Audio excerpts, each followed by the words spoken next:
Hello everyone, welcome to Ed Knowledge classes. I hope आप लोग अच्छे से पढ़ाई कर रहे होंगे।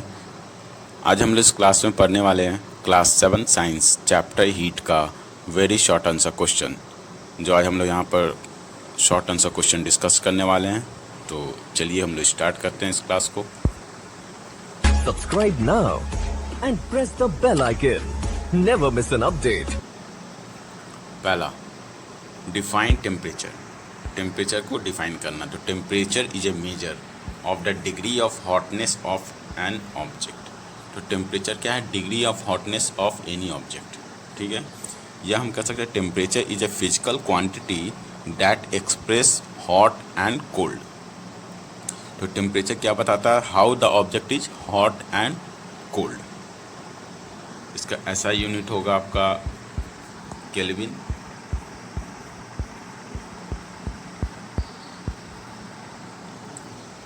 और टेम्परेचर को हम लोग मेजर करते हैं ऑन 3 स्केल। पहला है आपका सेल्सियस स्केल, सेकंड है Fahrenheit scale and third Kelvin scale. Next question 2, what is the average body temperature और normal temperature of a human body. तो ह्यूमन बॉडी का नॉर्मल बॉडी टेम्परेचर क्या है? तो आपका 37 डिग्री सेल्सियस और फ़ारेनहाइट में कितना होगा? 98.6 डिग्री फ़ारेनहाइट। देखिए, एवरेज बॉडी टेम्परेचर किसी भी ह्यूमन बॉडी का थोड़ा स्लाइटली ऊपर और स्लाइटली नीचे भी जा सकता है। मींस कि स्लाइटली हायर और slightly lower than the average body temperature, that is 37 degree Celsius और 98.6 डिग्री फ़ारेनहाइट। इससे हल्का ऊपर भी हो सकता है, हल्का नीचे भी हो सकता है। Question 3, name the device which is use to measure the temperature. Temperature को मेजर करने कौन सा डिवाइस यूज़ करते हैं? तो थर्मोमीटर। थर्मोमीटर को हम लोग ब्रेक करते हैं तो क्या होता है? Thermos plus मेट्रॉन।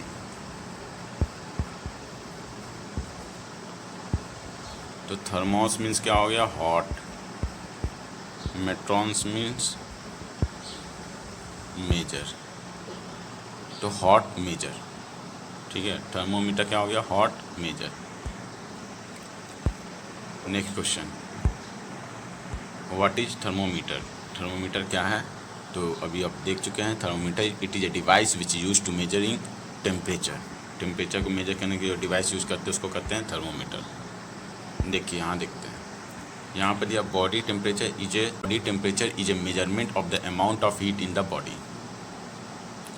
फिर balance between the heat produce and heat loss in the body temperature. जो हमारे शरीर में हीट प्रोड्यूस होता है और जो हीट लॉस होता है, इन दोनों का बैलेंस क्या है? Body temperature. Normal adult body temperature 37 degree Celsius, ये आप देख चुके हैं। ठीक है, अगला question, name the 2 types of thermometer. तो हमें 2 टाइप्स के थर्मोमीटर कौन कौन से हैं? First clinical thermometer and second laboratory thermometer. Clinical thermometer से हम लोग ह्यूमन बॉडी टेम्परेचर मेजर करते हैं, और लेबोरेटरी थर्मोमीटर लैब में यूज होता है। Question 6, the bulb in the thermometer contains what. तो बल्ब जो है, थर्मोमीटर का जो बल्ब होता है वो कंटेन करता है आपका मरकरी। ठीक है, आपको इस डायग्राम में दिखाते हैं। यहाँ देखिए, ये थर्मोमीटर का जो ब्लैक पोर्शन है ये हो गया बल्ब। तो thermometer bulb containing mercury.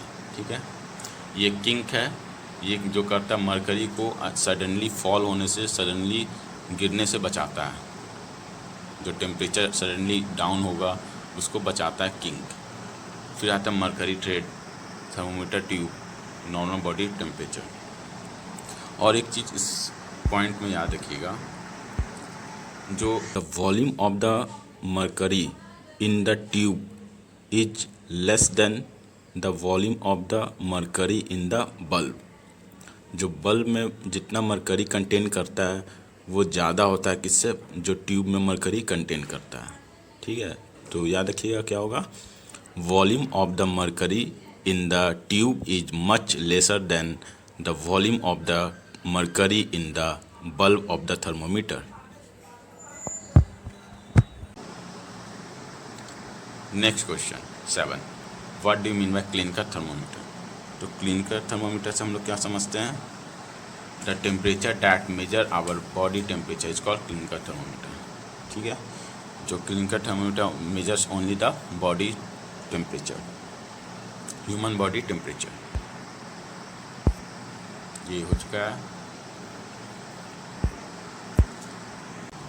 Question 8 है, before we use the mercury level of a clinical thermometer is before dash. तो इसमें क्लिनिकल थर्मोमीटर का जब मर्करी यूज करते हैं हम लोग, तो यूज करने से पहले उसका मर्करी लेवल कितना होना चाहिए? तो उसका मर्करी लेवल कितना होना चाहिए? 35 डिग्री सेल्सियस। क्लिनिकल थर्मामीटर का जो मिनिमम रेंज होता है वो 35 डिग्री सेल्सियस ही होता है, इसीलिए उसका जो मर्करी लेवल है वो कितना होना चाहिए? Mercury level should be 35 degree Celsius. Next question, which thermometer measures the temperature of a human body. तो ह्यूमन बॉडी का टेम्परेचर कौन सा मेजर करता है? ऑप्शन ए में है क्लिनिकल थर्मोमीटर, ऑप्शन बी है लेबोरेटरी थर्मोमीटर। तो ह्यूमन बॉडी का टेम्परेचर क्लिनिकल थर्मोमीटर से हम लोग मेजर करते हैं। लेबोरेटरी थर्मोमीटर कब यूज करते हैं? जब हम लोग वाटर बॉइलिंग ऑफ वाटर का जो टेम्परेचर मेजर करते हैं तो वो होता है लेबोरेटरी थर्मोमीटर से। What is the range of clinical thermometer? तो रेंज क्या है? 35 degree Celsius to 42 degree Celsius.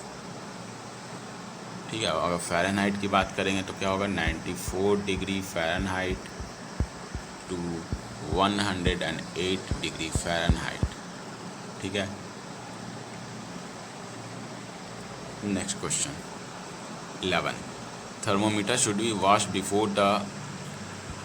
Before and after use with the dash solution. कौन सा सॉल्यूशन यूज करते हैं?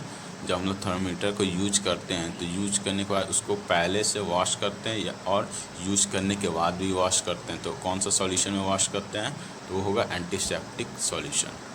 तो एंटीसेप्टिक सॉल्यूशन हम लोग क्यों यूज करते हैं? ताकि उसमें वो बना सके जर्म्स फ्री। ठीक है, तो एंटीसेप्टिक सॉल्यूशन क्या करता है? Control the spread of microbes from the thermometer to the patient. वो हमको माइक्रो ऑर्गेनिज्म से बचाता है और ये क्या बना देता है? इस solution make it's germs free. Thermometer को जर्म्स फ्री एंटीसेप्टिक सॉल्यूशन बना देता है। नेक्स्ट क्वेश्चन, यहाँ पर देखिए तीनों स्केल हमने क्वेश्चन 1 में डिस्कस किया था कि तीन स्केल होते हैं। टेम्परेचर को हम लोग 3 स्केल पे मेजर करते हैं, फ़ारेनहाइट, सेल्सियस, केल्विन। तो यहाँ पर तीनों स्केल का मेजरमेंट दिया हुआ है। हम लोग का SI यूनिट क्या है? SI यूनिट हम लोग का क्या है टेम्परेचर का? तो केल्विन। एब्सोल्यूट जीरो में क्या होगा? केल्विन 0 होगा। और सेल्सियस में देखिए तो -273 डिग्री सेल्सियस। फ़ारेनहाइट में देखें तो -459 डिग्री फ़ारेनहाइट। अगर हम लोग 0 डिग्री सेल्सियस लेते हैं तो केल्विन में क्या होगा? केल्विन स्केल पे 273 डिग्री केल्विन, जिस पे वाटर फ्रीज कर जाता है 0 डिग्री सेल्सियस और 32 डिग्री फ़ारेनहाइट। फिर आते हैं, अगर हम लोग 100 डिग्री सेल्सियस लेते हैं तो 100 डिग्री सेल्सियस पे क्या होता है? वाटर बॉइल्स कर जाता है। तो इसका केल्विन स्केल पे कितना होगा? 373 डिग्री केल्विन होगा। और फ़ारेनहाइट पे कितना होगा? 212 डिग्री फ़ारेनहाइट। ठीक है, ये तीनों स्केल का मेजरमेंट था, मेन था। पहले एब्सोल्यूट जीरो केल्विन पे लेते हैं, फिर आपका वाटर फ्रीज कितने पे करता है? 273 डिग्री केल्विन पे, और वाटर बॉइल्स करता है 373 डिग्री केल्विन पे। अगला question, what is the range of a laboratory thermometer. तो लेबोरेटरी थर्मोमीटर का रेंज क्या है? -10 degree Celsius to 110 degree Celsius. ठीक है, whether a laboratory thermometer can be use to measure the body temperature. क्या हम लोग लेबोरेटरी थर्मोमीटर को यूज़ करते हैं बॉडी टेम्परेचर को मेजर करने के लिए? बिल्कुल नहीं। तो इसका आंसर होगा नो। क्यों? Because the level of mercury should change at all. जो उसका लेवल ऑफ मर्करी का जो लेवल होता है किसमें? लेबोरेटरी थर्मोमीटर में, वो चेंज कर जाता है at all when the bulb of the thermometer is brought in contact with another object. जैसे ही हम उस बॉडी का कॉन्टैक्ट से हटाते हैं और दूसरे के कॉन्टैक्ट में जाता है, वैसे ही उसका क्या होता है? मर्करी सडनली फॉल कर जाता है, सडनली चेंज हो जाता है। इसी के लिए हम इसको यूज नहीं करते हैं। लेकिन क्लिनिकल थर्मोमीटर में ऐसा नहीं होता। क्यों? क्योंकि वहाँ किंक लगा होता है। किंक क्या करता है? यही इसी मरकरी फॉल को बचाता है। ठीक है, समझ गया? Question 14, we should hold the thermometer by the bulb by holding it, true या फॉल्स? क्या हम थर्मोमीटर को बल्ब के थ्रू होल्ड करते हैं? तो ये होगा नो, फॉल्स। ठीक है, क्या होगा? फॉल्स। हम लोग बल्ब से होल्ड नहीं करते हैं। अगला question 15, insulators are dash conductor of heat. Insulator कैसा कंडक्टर है? Poor conductor of heat. Heat का पुअर कंडक्टर कौन है? इंसुलेटर। तो इंसुलेटर का एग्जाम्पल क्या क्या होगा? Wood, plastic.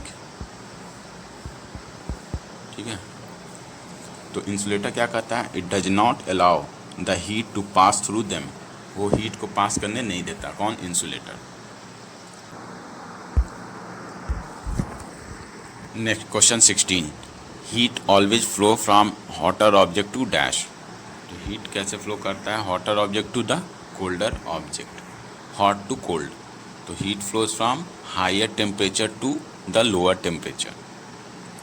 Question 17, in solid heat is transfer by the process of. तो सॉलिड में हीट ट्रांसफ़र कौन से प्रोसेस से होता है? तो देखिए 3 प्रोसेस होते हैं टोटल। पहला conduction, second convection and third radiation. ठीक है, तो कन्वेक्शन में होता है लिक्विड एंड गैसेस, कंडक्शन में होता है सॉलिड, और रेडिएशन में होता है नो मीडियम रिक्वायर्ड। रेडिएशन में कोई मीडियम की ज़रूरत नहीं होती है। तो इसका आंसर होगा कंडक्शन। तो कंडक्शन क्या होता है?